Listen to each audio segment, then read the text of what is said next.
குர்ஆனில் அல்லாஹ் ரப்புல் ஆலமீன் அவனுடைய புத்தகம் அல் குர்ஆனிலே சூரத்துல் மாஇதாவுடைய 105வது வசனத்தில் மிக பாரதூரமான ஒரு எச்சரிக்கையை அல்லாஹ் எமக்கு தருகிறான். அல்லாஹ் ரப்புல் ஆலமீன் கூறுகிறான், யா அய்யுஹல்லதீன ஆமனு, ஈமான் கொண்டவர்களே, அலைக்கும் அன்ஃபுஸக்கும், அலைக்கும் அன்ஃபுஸக்கும், உங்களை நீங்களே பாதுகாத்துக் கொள்ளுங்கள்.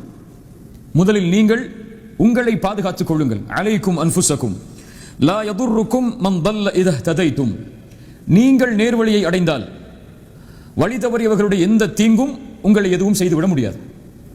அல்லாஹ் ரப்புல் ஆலமீன் கூற வருவது என்ன? நீங்கள் நேர்வழியை முதலிலே அடையுங்கள், நீங்கள் உங்களை முதலில் பாதுகாத்துக் கொள்ளுங்கள். வழி தவறியவர்களை பற்றிய கவலையோ அதனுடைய தீங்கோ உங்களை எதுவும் செய்யாது.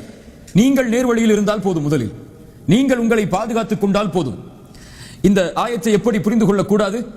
அல்லாஹ் நமக்கு மட்டும்தான் நன்மையை ஏவி தீமையை தடுக்க சொல்கிறான், பிறர் எப்படி போனாலும் பரவாயில்லை என்று விடச் சொல்கிறான் என்று புரிந்து கொள்ளக்கூடாது. அபூபக்கர் அஸ்-சித்தீக் ரலியல்லாஹு அன்ஹு ஒரு முறை குத்பாவுடைய பிரசங்கத்தில் ஏறி இந்த ஆயத்தை ஓதினார்கள். இந்த ஆயத்தை ஓதி அதற்கு பிறகு அல்லாஹ்வுடைய தூதர் ஸல்லல்லாஹு அலைஹி வஸல்லம் அவருடைய ஹதீஸை சொன்னார்கள். ஒரு மனிதன் தீமையை பார்க்கிறான், தீமையை பார்த்து அந்த மனிதன் அதை தடுக்கவில்லை என்றால் அல்லாஹ் அவர்கள் மீது ஒட்டுமொத்தமாக அவர்கள் எல்லோர் மீதும், அவன் வாழக்கூடிய அந்த சமூகத்தில் இருக்கக்கூடிய எல்லோர்கள் மீதும் அல்லாஹ் அவனுடைய தண்டனையை இறக்கி விடுவான் என்று. இந்த ஆயத் இந்த ஹதீஸுக்கு முரணல்ல. தீமையை தடுக்க வேண்டும், நன்மையை ஏவ வேண்டும், நன்மையான பாதையின் பக்கம் மக்களை அழைக்க வேண்டும். ஆனால் அதற்கு முன்னால் ஒரு முஃமின் செய்ய வேண்டியது என்ன? அவன் தன்னை முதலிலே பாதுகாத்துக் கொள்ள வேண்டும்.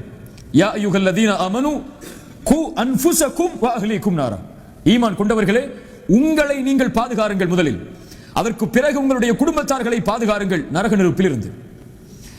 மனைவிக்கு மட்டும் அறிவுரை சொல்வதல்ல எம்முடைய கடமை, எம்முடைய பிள்ளைகளுக்கு மட்டும் அறிவுரை சொல்வதல்ல எம்முடைய கடமை, எம்மை பார்க்க வரக்கூடிய மக்களுக்கு மட்டும் அறிவுரை செய்வதல்ல எம்முடைய கடமை, எம்முடைய நஃப்ஸுக்கு நமக்கு நாம் அறிவுரை செய்வது அல்லாஹ் எம் மீது கடமையாக்கிய ஒரு கடமை.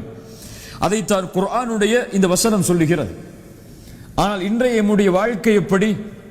சமூகம் மாற வேண்டும், பிறர் மாற வேண்டும், அவர் மாற வேண்டும், அந்த குடும்பம் மாற வேண்டும், அந்த ஊர்வாசிகள் மாற வேண்டும், அந்த நாட்டில் வாழக்கூடிய மக்கள் வாழ வேண்டும்.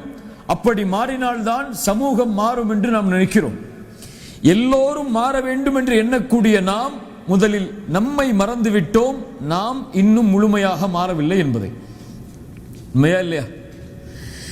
அல்லாஹ் ரப்புல் ஆலமீன் அதைத்தான் கேட்கிறான், அத்தஅமுரூன அன்-நாஸ பில் பிர் வ தன்ஸௌன அன்ஃபுஸக்கும் வ அன்தும் தத்லூனல் கிதாப்.